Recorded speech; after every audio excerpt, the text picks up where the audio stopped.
Come on back, everybody. We're going to explain this bag and its contents.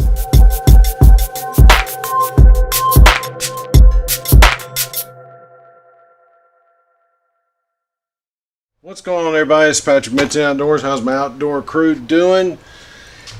Well, it's getting close where I'm going to start doing some camping again. I do a lot of car camping, but then what I do is I set up a base camp for car camping, and then I can go hiking trails and that kind of stuff in different parts out of town. So that is fixed to start hitting towards the end of September, 1st of October, and I'm ready to do it. So real quick, I'm going to show you what this bag is about. This is an old ancient bag. Any of you that were in the Scouts in the early 80s and late 70s probably remember this High Adventure bag. I don't know if anybody had one or not, but I had one. It still works. And look, back then, I noticed this earlier, it had YKK zippers on it. So that's why it's held up. It was a good piece of gear. It does have a zipper pocket over here, which I keep an extra mantle for a gas lantern. And then it's got an open pocket over here. I don't keep anything in it much. But I'm going to explain why I keep this bag, why I take this bag with me when I go car camping.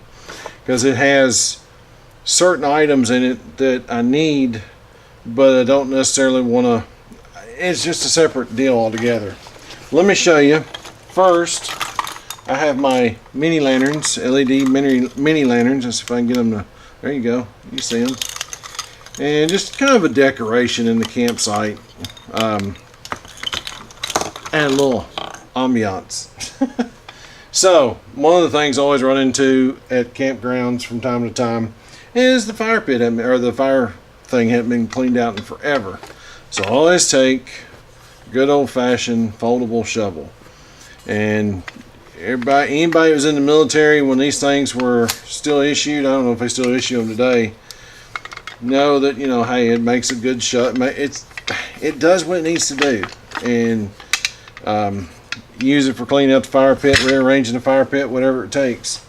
Another thing, because I like to cook in cast iron, I like to cook with Dutch ovens. I have not one, but two lid lifters.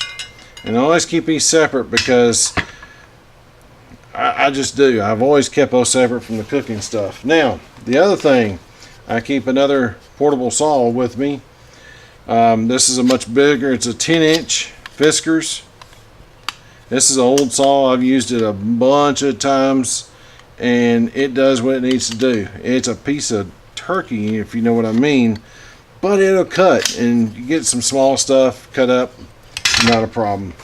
Another thing I always run into, never fails on a car camping trip, I'm missing a steak or two.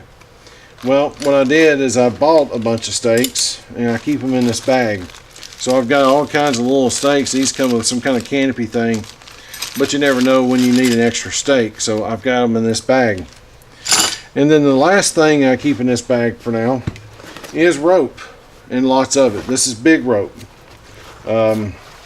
This is, you know, you can do all kinds of stuff with it, you know, as far as making a dying fly, whatever you might need.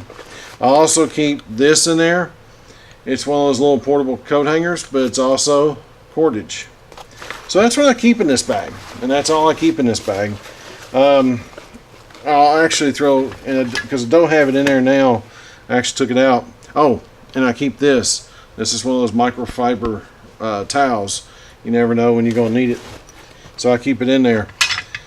But I usually keep an extra lighter in here too, cigarette lighter of some sort, to you know, keep it. I just keep it in there just to have an extra lighter, because I always have one in my cook kit, major cook kit too. But that's basically what's in that bag. There are some other things I could put in. I could put a small axe in if I needed to, or some other things. That's what I use it for, is just to keep rope, lights, extra steaks, that kind of stuff in it. You never know what you're going to need out there, even car camping. So, alright guys, that's it. Just down and dirty little video about this little bag. Fact that this bag's probably, wow, this bag's probably almost 30 years old, maybe a little older than that, and it's held up pretty darn good.